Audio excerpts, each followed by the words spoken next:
There is only one way of ending this. It's ending occupation. Because occupation has become the cancer that is eating the lives of both people.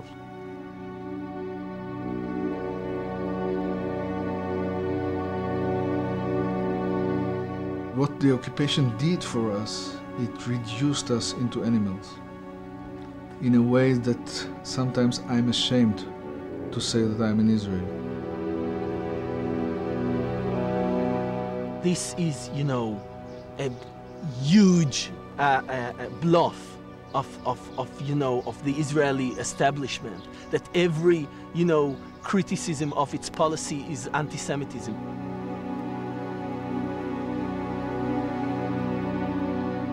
Sometimes I feel pity for the Israeli mothers, because they are thinking that the soldiers or their sons are victorious soldiers, but they should come and see what their soldiers are doing here. 25 years ago, I made a film called Palestine is Still the Issue. It was about a nation of people, the Palestinians, forced off their land and later subjected to a military occupation by Israel, an occupation condemned by the United Nations and almost every country in the world, including Britain. But Israel is backed by a very powerful friend, the United States. So in 25 years, if we're to speak of the great injustice here, nothing has changed. What has changed is that the Palestinians have fought back. Stateless and humiliated for so long, they've risen up against Israel's huge military machine, although they themselves have no army, no tanks, no American planes and gunships or missiles. Some have committed desperate acts of terror, like suicide bombing. But for Palestinians, the overriding routine terror, day after day, has been the ruthless control of almost every aspect of their lives, as if they live in an open prison. This film is about the Palestinians and a group of courageous Israelis united in the oldest human struggle to be free.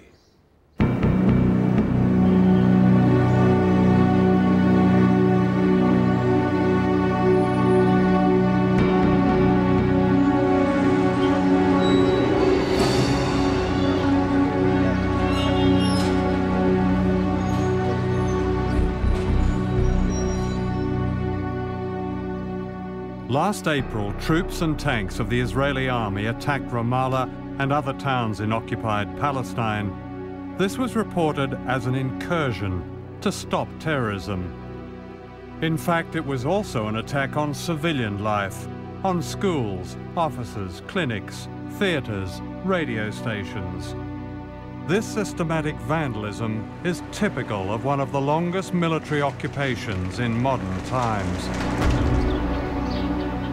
Even the Culture Ministry was destroyed. The director, Liana Badri, a distinguished novelist and filmmaker, showed me the devastation shortly after it had happened. This is the administration room. We had a lot of files here. Yeah. You can see that everything were broken. It was the best place in the ministry. I mean, what you did here was promote projects for Palestinian culture, basically. Filmmaking, projects for children. Exhibitions, book exhibitions, painters exhibitions, festivals, dance, folklore. We had a lot of projects. Now we don't have anything to begin. We don't have computers, equipment, furniture, and we have this feeling of humiliation. The smell is awful, isn't it? Look at this. The smell is awful, yes. This is a bag of shit, and there's shit smeared all over the photocopier. Two. So they just ate and defecated in the same place. Yes, and putting them on the photocopy, putting the shit everywhere, even on the walls. And you can see that we have two toilets in every floor, but they didn't use the toilet. All the time they were making it on the floor or anywhere, as you can see.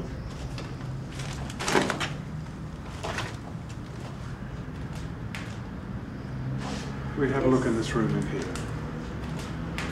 Good grief. Look at this. These are children's drawings, aren't they? Yes. This is a room specialized for children's work, children's paintings and children's culture, and to encourage them to paint, to let them express themselves, to make competition, writing competitions. But you can see how they destroyed everything.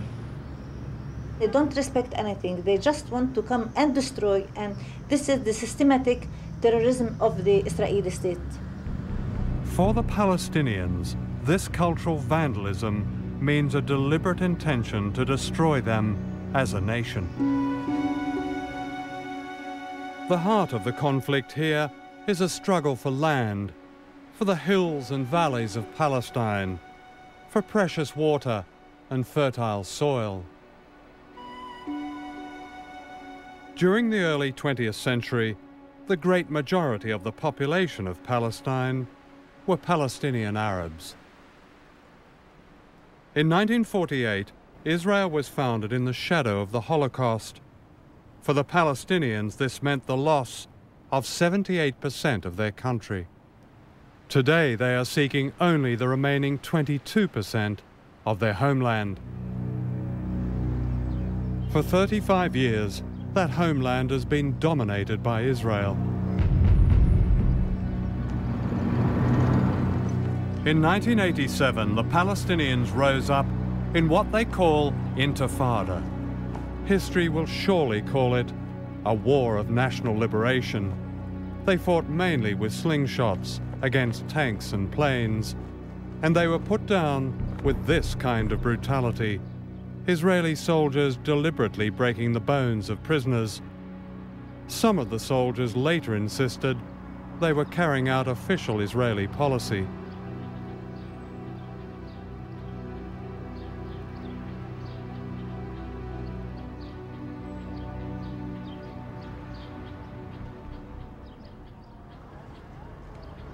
Two years ago, the Palestinians rose up a second time. This was hardly surprising. During curfews, people live under a form of house arrest. Without notice, they can be locked inside their homes. Their ordinary lives are a maze of controls, roadblocks, checkpoints. This is how I remembered apartheid South Africa. The hidden effect is the same: humiliation and anger and death.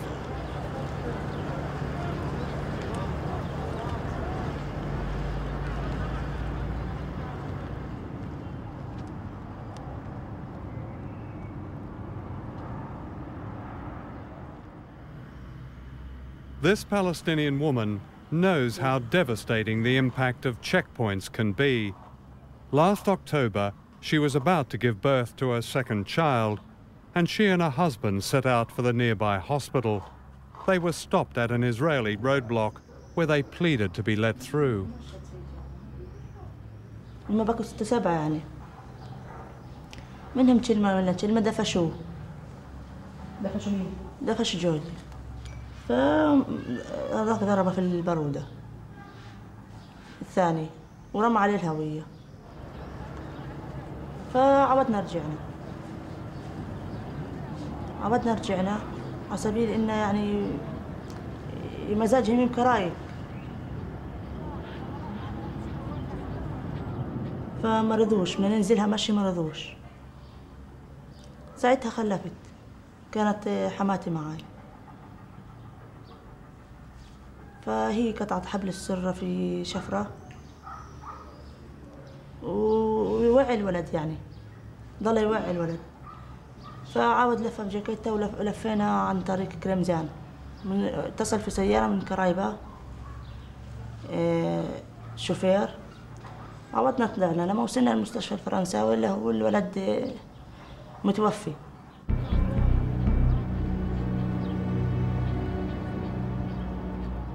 Stories like Fatima's seldom make headlines, and yet many similar cases have been documented. ليش بيسووا فينا هيك مش عارفين احنا يعني. ايش بالنسبة إلي أنا يعني شو بيني وبينهم. مع كل الشعب الفلسطيني. عندهم يعني تأخذين في الكلمة كلب يحووا ولا يحووا عربي.